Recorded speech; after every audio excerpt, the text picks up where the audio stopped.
नमस्कार मित्रांनो, आपले स्वागत आहे महा टीचर इन्फो या चॅनलमध्ये. जसं की आज हे 4 फेब्रुवारी 2026ला एक नवीन पत्रक निघालेलं आहे. महाराष्ट्र शासन विभागीय शिक्षण संचालनालयाकडून शिक्षण संचालनालयाकडून ते बघू काय विषय आहे त्याचा.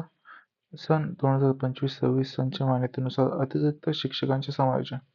हे आपल्यासाठी का महत्त्वाचं आहे? तर हे आपल्यासाठी असे महत्त्वाचे आहे जेव्हा आपल्या शिक्षक भरतीचे काही टप्पे आहेत. जसं की पहिले समायोजन किंवा आंतरजिल्हा बदली किंवा बदली. नंतर मग ते आपले जेवढी मग फायनल वॅकन्सी असेल त्यानुसार रोस्टर बनवून मग मावक कक्षाकडून रोस्टर बनवून मग ते फायनली आपल्याला पोर्टलवर ॲड मिळेल. मग आपण अप्लाय करू, मग प्रेफरन्स देण्याचा ऑप्शन येईल, नंतर मग लिस्ट लागेल. ही खूप मोठी प्रोसेस आहे. त्याचा पहिला टप्पा हा आपण समायोजन किंवा बदली समजू शकतो. ह्याच्यामध्ये बघा काय दिलं नाही.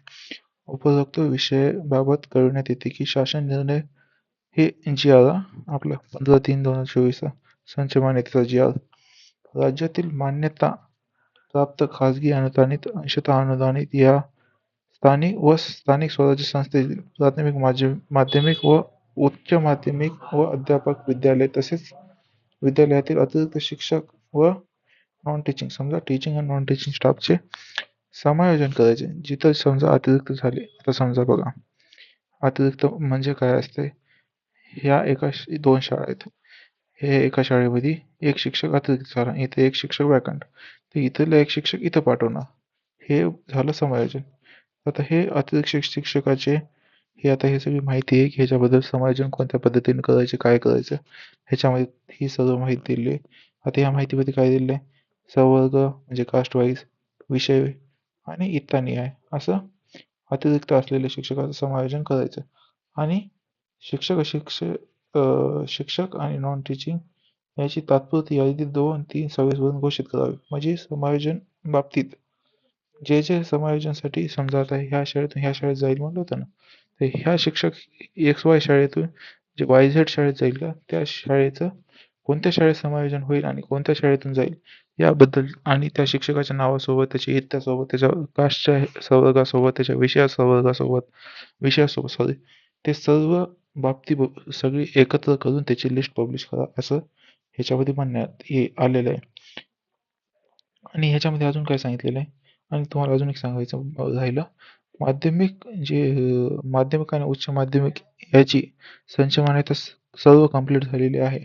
त्यामुळे आता ही थोडी प्रोसेस आणि जे सोलापूरचे आहेत बघा शिक्षणाधिकारी बहुतेक सोलापूरचे, त्यांनी असं सांगितलं की जे माध्यमिक उच्च माध्यमिक यांचे समायोजन चालू करा. पण आता 11th-12th आपलं 10th आणि 12th एक्झाम आहे, त्याच्यामुळे थोडं मला वाटते समायोजन उशिरा चालू होईल जेव्हा सगळं एक्झाम ते झाल्यावर. हां, ते इथं बघू आपण. हां, बघा हे. तदनंतर जिल्हा स्तरावरील समायोजन कारवाई पूर्ण झाल्यानंतर रिक्त जागेचा तपशील देण्यात यावा असं हे आहे बघा.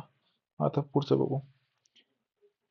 उर्वरित रिक्त पदांचा तपशील अतिरिक्त कर्मचारी विषयी व्यवस्थापन प्रकार संचालन 31 ठीक आहे. हे काही एवढं हे नाही. हे सर्वात महत्त्वाचं आहे. डेडलाईन. डेडलाईन म्हणजे बघा आता ही दिल्यात सगळ्या डेट्स दिल्यात, म्हणजे कोणत्या तारखेपर्यंत कोणती गोष्ट कंप्लीट झाली पाहिजे. आता बघा विभाग स्तरावर आपलं जिल्हा स्तरावर आणि विभाग स्तरावर हे 2 दिलेत. आता हे असं 2 का दिले, जर एका जिल्ह्यामध्ये समजा आता मी जाऊ द्या, एका जिल्ह्यामध्ये समजा 230 शिक्षक जास्त अतिरिक्त आहेत, मग त्या जिल्ह्यामध्ये समायोजन होणं शक्य नाही, तर ते विभाग स्तरावर होते, म्हणजे दुसऱ्या जिल्ह्यामध्ये पाठवून देतात ते 230 शिक्षक असं. बघा 13/2/26 पर्यंत रिक्त जागा सर्वनिहाय तात्पुरती यादी घोषित करणे हे फायदा आपलं बघा. आता रिक्त जागेचा संवर्ग विषय इत्तानिहाय तात्पुरती यादी घोषित करणे तसेच अतिरिक्त शिक्षक कर्मचाऱ्यांची तात्पुरती यादी घोषित करणे. ठीक आहे, बघा आता लक्षात घ्या, जागा दाखवतील तेव्हाच तिकडं समायोजन होईल. म्हणजे आपल्याला जागेचा आकडा कळेल की नाही, नक्कीच कळेल. फक्त आता हे आपलं प्राथमिकचे संच मान्यता कधी कंप्लीट होतात, काय माहिती, कधी आस्थापना कधी कंप्लीट करतात, काही जिल्हा परिषद यांचे तर अजून संच मान्यता पण कंप्लीट नाही आहे. बघू पुढचं. जिल्हा स्तरावर ह्या आता सगळ्या डेट्स आहेत. आक्षेप काय असेल तर त्याच्याबद्दल हे करा. विभाग स्तरावर 3-3. आता फायनल बघू. राज्य स्तरावर 31/3/2026 पर्यंत राज्य स्तरावर यादी जाहीर करणे. म्हणजेच कोणत्या पण परिस्थितीमध्ये 31/3/2026 या तारखेपर्यंत अतिरिक्त पदावरचे समायोजन कंप्लीट करून घेणे. व बदली पण मला वाटते बदली पण ह्याच काळामध्ये कंप्लीट होईल पूर्ण. तर बघू आता काय होते जसं. ठीक आहे. आणि हे लेटर महेश पालकर या सरांनी काढलेलं आहे.